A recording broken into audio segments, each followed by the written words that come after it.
Welcome to Harry's World. Don't see Percy. Hello. अस्सलाम वालेकुम दोस्तों और टूल के फैंस खुश आमदीद।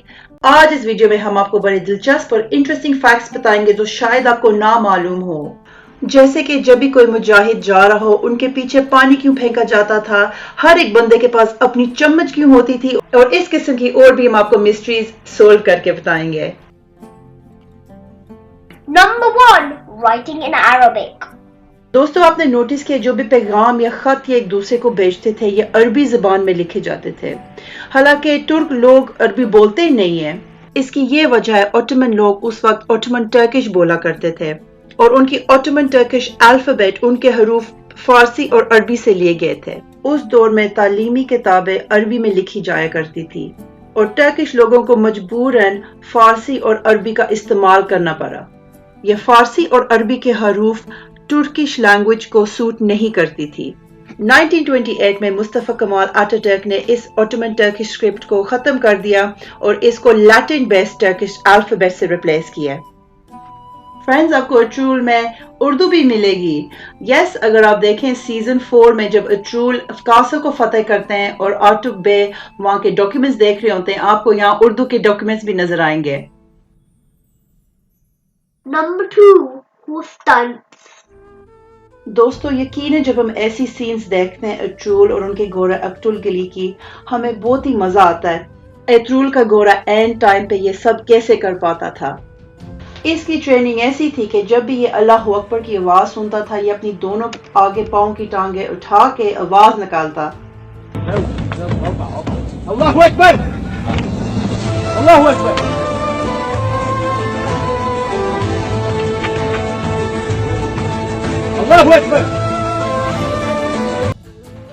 एट्रूल ड्रामे के शूटिंग के दौरान उन्होंने 25 हॉर्सेस इस्तेमाल किए हैं और एट्रूल की कास्ट ने 3 महीने लगा के हॉर्स राइडिंग भी सीखी है।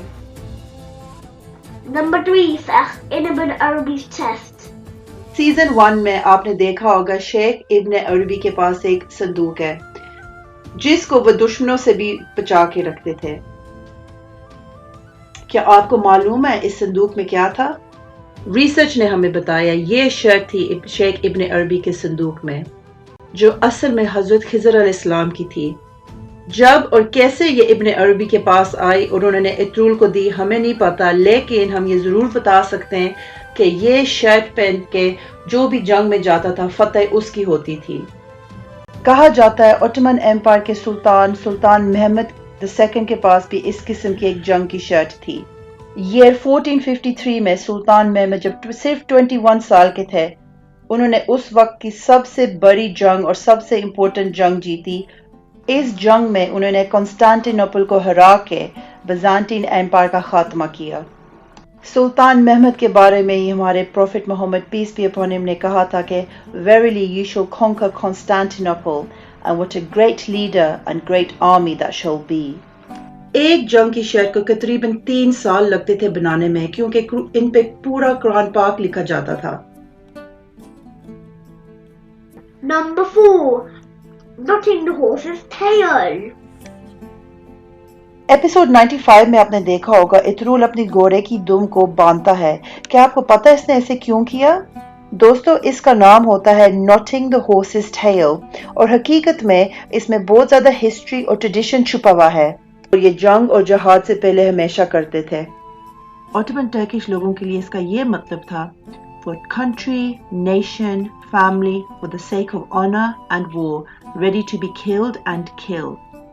उर्दू में जिसका मतलब है अपने मुल्क के लिए, अपनी कौम के लिए, अपने इज्जत और वकार के लिए, शहादत के लिए हमेशा तैयार। जब वो अपने घोड़े पे वॉर नोट बनाते थे इसका यही मतलब था या आज हम जंग जीत के आएंगे या शहीद होके आएंगे। आपको ये टर्किश हिस्ट्री की चीजें हर जगह नजर आएंगी, मसलन पेंटिंग्स में, स्टैचूज में, कारपेट के डिजाइन्स में भी। अंटालिया टर्की में आपको सेल्जुक सुल्तान के अलादीन की स्टैचू मिलेगी जिसकी हॉर्स की टेल भी ऐसे बंधी हुई है। Number 5. Traditional dance. जो ट्रेडिशनल डांस एट्रूल करता है शुरू के सीजन 1 में उसका नाम है खिलिक खैलखन। खिलिक खैलन का मतलब यही है सोर्ड एंड शील्ड, क्योंकि ये सोर्ड और शील्ड का एक डांस था। कहा जाता है ये डांस उस वक्त शुरू हुआ जब ऑटोमन सोल्जर्स ने बरसा सिटी को कॉन्क्वेस्ट किया। जब सोल्जर्स ने बरसा को फतह किया उस वक्त उन्होंने अपनी सोर्ड्स और शील्ड्स को हवा में लहरा के अपने फतेह का जश्न मनाया और वहीं से ये डांस चला आ रहा है। ये डांस ब्रदरहुड और पीस और खुशी के मौके में भी किया जाता है। मसलन कि आप हर शादी में देखेंगे टूल में ये डांस वहीं भी करते हैं। Number 6. Bring your own spoon. Mystery of the चम्मच। दोस्तों आपने जरूर नोटिस किया होगा हर एक बंदे के पास अपनी स्पून होती है जो वो डिनर टेबल पे लाते हैं। इसके पीछे भी एक ट्रेडिशन छुपा हुआ है जहाँ कबीले के सबसे बड़े और इम्पोर्टेंट लोग बे के टेंट में जाके काउंसिल मीटिंग करते थे। ये बहुत ही पुराना ट्रेडिशन था अगूज तुर्कियों का। इस काउंसिल मीटिंग में कबीले के सबसे अहम फैसले किए जाते थे जहां सबको मौका मिलता था अपनी राय पेश करने का। इस काउंसिल मीटिंग को टोय कहते थे। इस मीटिंग के दौरान खाना भी दिया जाता था और हर बंदे के पास अपनी वुडन चम्मच थी और ये चम्मच हर बंदा अपने पास हमेशा रखता था।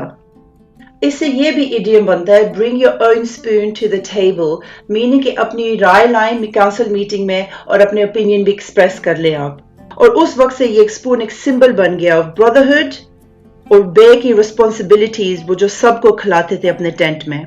ये ट्रेडिशन बाद में जानिसरी ने भी अपनाया। जानिसरी टर्किश इन्फेंट्री थी जो सुल्तान के गार्ड थे between 14th and 19th century. वो अपनी वुडन स्पून अपनी टोपी के अंदर रखते थे। उनके टोपी का नाम था बोक और ये स्पून और टोपी उनकी मिलिट्री का यूनिफॉर्म था। ये स्पून सिंबल बन गया था ब्रदरहुड बिकॉज ये जानिसरीज गट्ठे सोते थे, खाते थे, लड़ाई करते थे और मरते भी थे। Number 7. Drawing water. दोस्तों हम सब ने ये सीन्स देखे हैं जब कोई मुजाहिद जंग में जा रहा हो या कोई आगे जर्नी पे जा रहा हो, पीछे से जो लोग होते हैं उनकी बीवियां या बेटियां पीछे उनके पानी फेंकती हैं। इस अमल के पीछे भी एक रीजन है जो शायद हमें ना मालूम हो, लेकिन ये टर्की में अभी तक किया जाता है। टर्किश लोगों का ये बिलीफ होता है अगर कोई जा रहा हो और आप उसके पीछे पानी फेंके, आप उसको एक किस्म की ब्लेसिंग और गुड लक दे रहे हैं। आप पानी की तरह सही सलामत और जल्दी जाएं और जल्दी वापस आएं। टर्की में इसको कहते हैं सुगीबी गिडीप सुगीबी गिलिसीन, go like water and come like water। ये तुर्कियों का बहुत ही पुराना बिलीफ है जो आज तक ये करते हैं। दोस्तों आपका बहुत बहुत शुक्रिया, आपने हमारी वीडियो देखी और मैं यहाँ माजरत करना चाहती हूँ अगर मेरी उर्दू में कोई गलती होगी, प्लीज मुझे माफ कर दें। एंड उम्मीद करती हूँ कि आपने ये वीडियो एंजॉय की हो। Thank you for watching.